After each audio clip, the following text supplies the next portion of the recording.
So today I'm going to be doing the inner tie rod ends on this 2004 Dodge Ram 1500.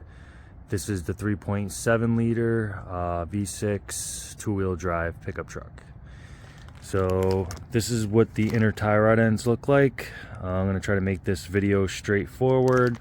I got the rear wheel chocked. I'm going to break the lug nuts on the front wheels and get this truck up in the air.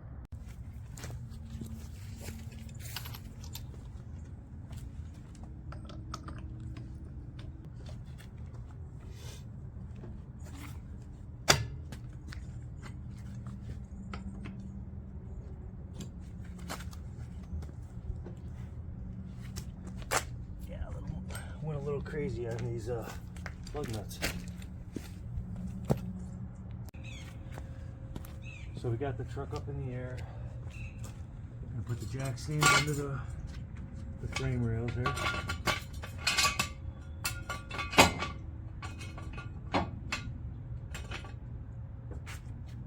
Safety first.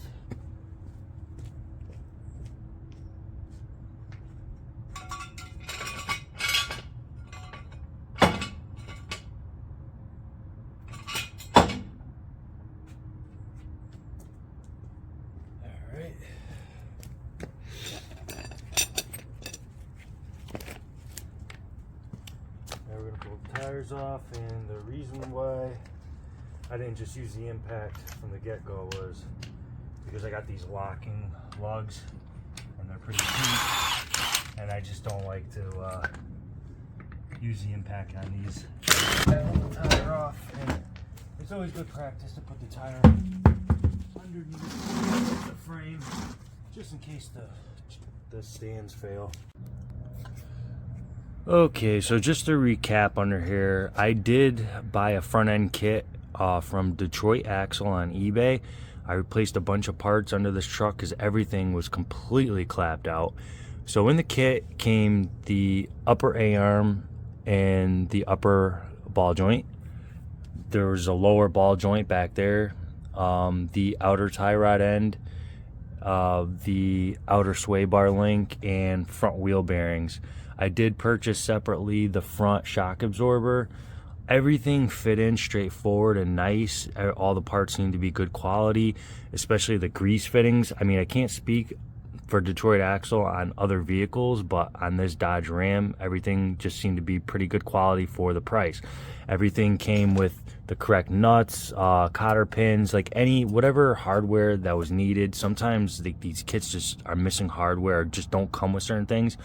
This kit came with everything, but for whatever reason, I didn't install the inner tie rod ends, and that's why I'm doing it now, because I want to take this truck to get a front end alignment tomorrow, so that's why I'm doing that. But basically, what I'm gonna do from here is pull this cotter pin out and get this outer tie rod end up and off.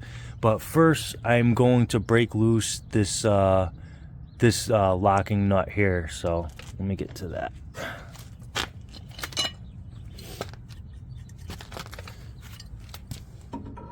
I'm just going to use an adjustable here. Sorry if I'm in the way. Going the wrong way, of course I am. Okay, so we just have to break that loose. Of course, can't do it by hand.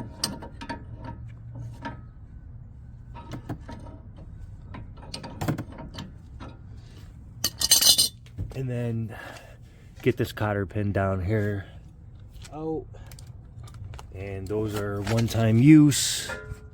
I have more. These came in the kit. Alright, we got those off. Alright, I'm just gonna loosen this castle nut under here. It doesn't really matter the size. You're gonna have to figure that out, because when I got this kit, the nut size was different than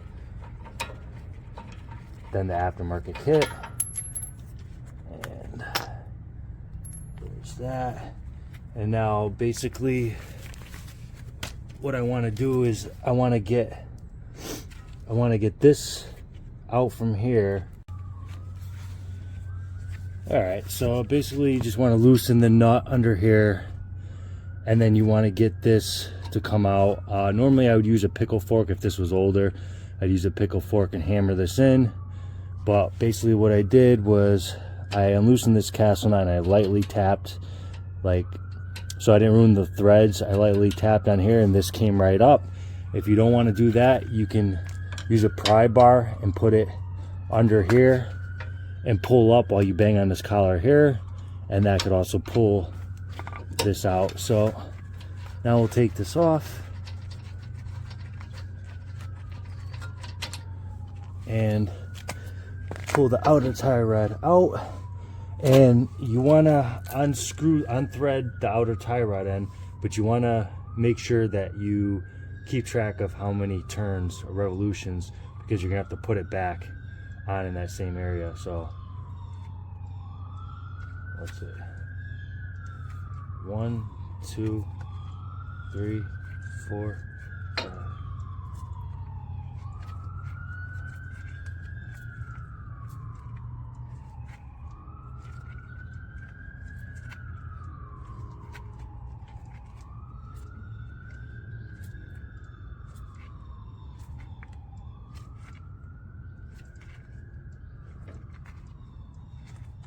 So 23 for me.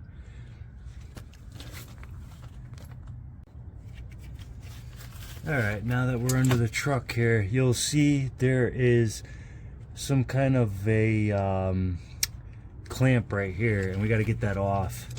So you can take a pair of channel locks or vice grips. Of course, it's going to be a pain in the butt, right? All right.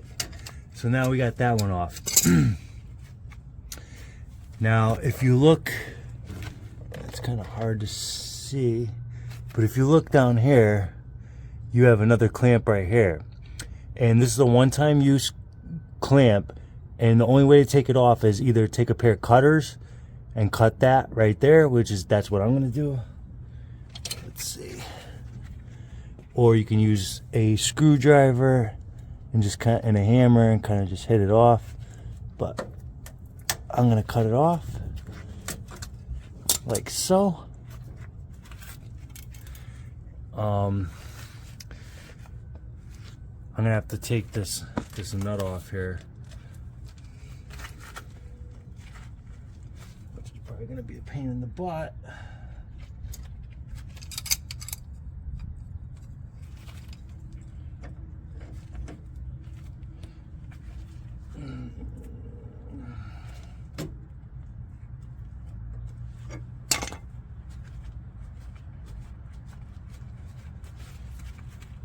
Yeah, you want to take this nut off here.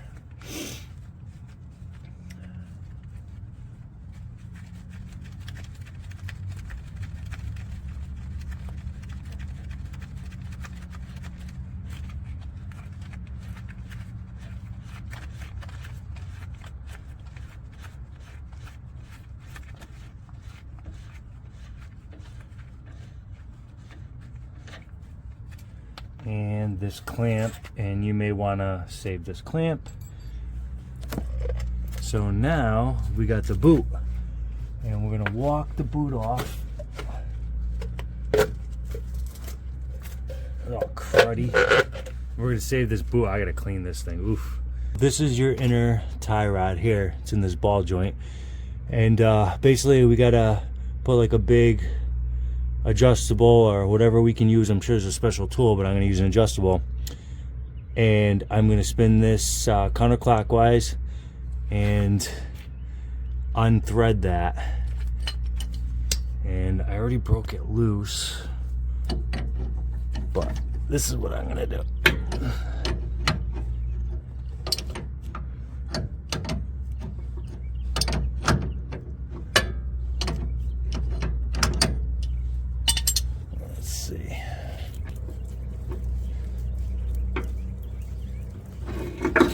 Alright, so this is it right here.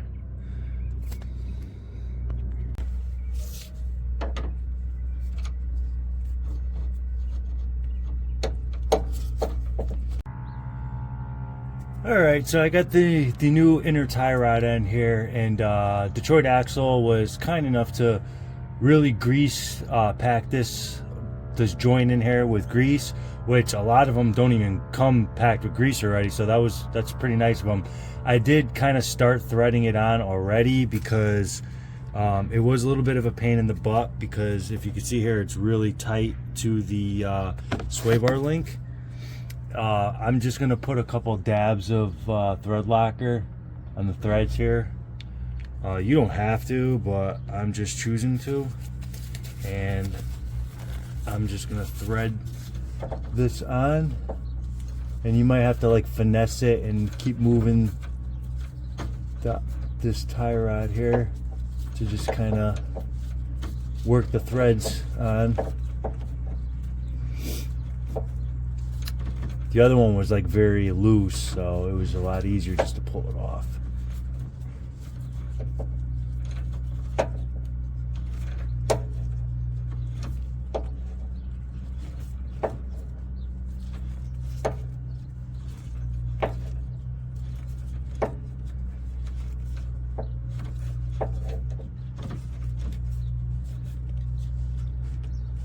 Alright, we got that on. And I'm just going to snug this up.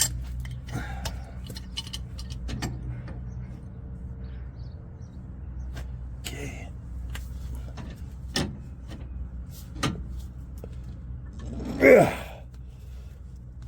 That's good enough for me. And so in here I can see there's like some debris. I'm going to try to clean that up. That looks like, yeah, I'm going to try to clean it up because it looks like there's a seal in there for the power steering. So let me clean that up, and I'm going to clean up this boot also before I reinstall it. Alright, so I was able to clean up inside of there pretty good. This boot, however, not so much, and it seems that I have a bit of a leak coming from the seal, probably because there was dirt inside of there, but I'm going to pretend I didn't see that because I'm not putting any more money into this truck. No way. So what I'm going to be using is like just a regular zip tie for this. I can tighten her down. I'm going to pull this nut off.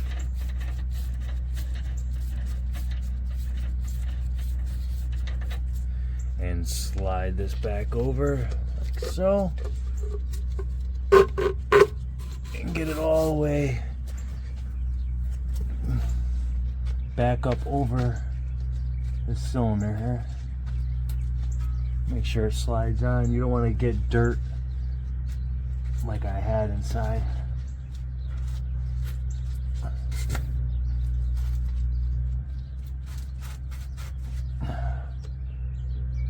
Alright, seems like it's on. And we can tighten her down. And then I'm going to cut that, and I'm actually going to reuse this clamp because there was nothing wrong with it. If this really wants to break my stones that bad.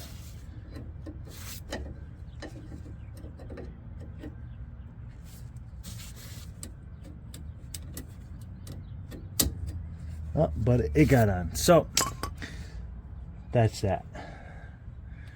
All right, so now we're gonna get back to this outer tie rod end, and I'm gonna put a little bit of anti-seize on these threads here. You don't have to, but it's gonna make life a little bit easier. I'm gonna stick this lock collar back on.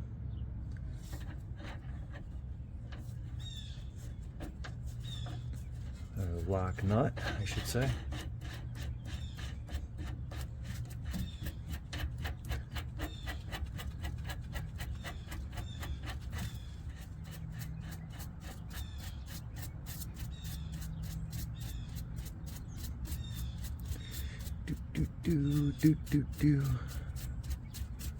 Okay, and don't forget we have to count the threads. of how many turns. So I believe I said 22. So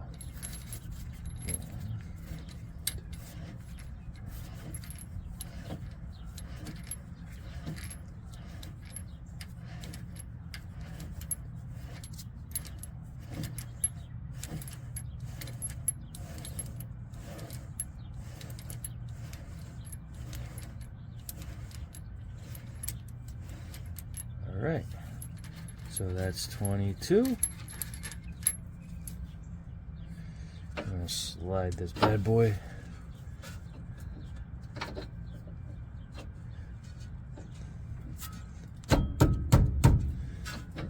back down, put the washer, the nut, and you're gonna need a new cotter pin, which if you buy the outer tie rod in, it should come with cotter pins. If not, you're gonna need one. Harbor Freight sells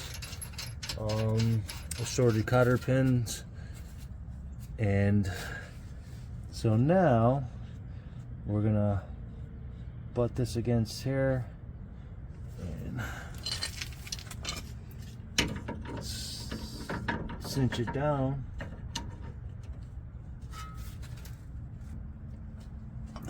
Okay, and don't forget to move this back straight. You want that straight. And we are going to torque this nut to about 45 foot-pounds. Let me go get my torque wrench. There, we got my torque wrench set up. And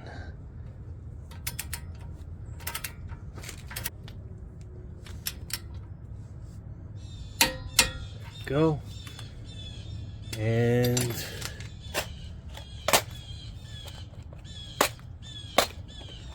find a cotter pin. All right, we're gonna stick our cotter pin in and fold it over. And there we go. That's that. I'm going to just make sure that this